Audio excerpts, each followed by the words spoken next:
नमस्कार, मी डॉक्टर प्रशांत चव्हाण, आपल्या पाल्याचा यूट्यूबवरील बालरोग तज्ञ। अजून एक नवीन आजाराबद्दल आपण जो पावसाळ्यात पसरतो, त्याचे प्रमाण वाढतं, त्या आजाराबद्दल बोलणार आहे। तो आजार आहे टायफॉइड आजार। टायफॉइड आजार हा एक दूषित पाण्याने होणारा आजार, म्हणजे याचा संसर्ग दूषित पाण्यातून होतो। म्हणजे आपण बाहेरचं खातो, उड्यावरचं खातो, लग्न कार्यात जातो, मुलं शाळेत जातात, मेसचं खातात, बाहेरचं खातात, याच्यामुळे ह्या आजाराचा प्रादुर्भाव पावसाळ्यामध्ये वाढतो। टायफॉइड हा आजार म्हणजे एक प्रामुख्याने दूषित पाण्यातून होणारा आजार आहे।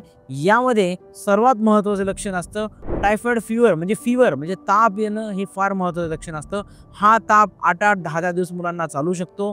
थकवा, विकनेस, गळावट ही सगळी लक्षणं या आजारात दिसतात।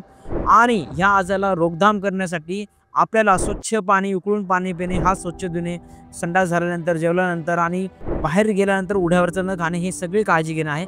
पण सर्वात महत्त्वाचा उपाय तुम्ही करू शकता ते व्हॅक्सिनेशन आपल्या बाळाला ह्या आजाराविरोधात देऊन। तर ह्या आजाराच्या विरोधात एक सक्षम कारगर असं व्हॅक्सिन अवेलेबल आहे। हे व्हॅक्सिन तुम्हाला 6 महिन्यानंतर कोणत्याही मुलाला तुम्ही देऊ शकता आपल्या बाळाला। हे व्हॅक्सिन एक सिंगल डोस व्हॅक्सिन तुम्ही दिलं तर आपल्याला आपल्या बाळाचं ह्या भयंकर टायफॉइड नामक आजारापासून प्रोटेक्शन भेटू शकतं। तर हे सगळे उपयोग करा आणि आपल्या बाळाला टायफॉइडचं व्हॅक्सिनेशन दिलं आहे की नाही हे आपल्या बालरोग तज्ञांना नक्की विचारा। थँक्यू।